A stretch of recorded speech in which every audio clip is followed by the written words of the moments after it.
Yun o, testingin ni R Adventures. Magka-gravel na ata sila. Masarap gamitin to guys. Ngayon lang ako makagamit ng gantong gravel. Mukhang komportable. Testing natin. Dumayo pa sila from Malolos, Bulacan dito sa shop. Kasi matagal na nagsasabi sa akin si Rani na gusto niyang pumasyal dito sa shop. Yan o, bagay o. Ganda. Ngayon ibago ko sir sa shifting Sa nito. shifting ano? Oh. Anong masasabi mo sa shifting? Parang konting pindot Konting ko pindot pa lang, lang. konting pindot, magsishift na pala siya. Kaya nung nilalakasan ko yung pindot ko, Hindi. dumodoble yung parang shift, ganun pala to. Pero grabe, solid yung 13 speed mo sir, napakaganda. Bumili na rin Yun, kayo oh. ng ganito guys. May buy check yan sa page ni Rani.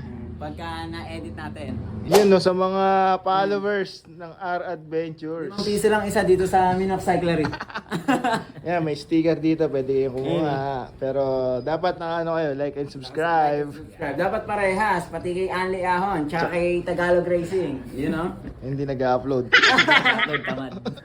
Tara po, thank you.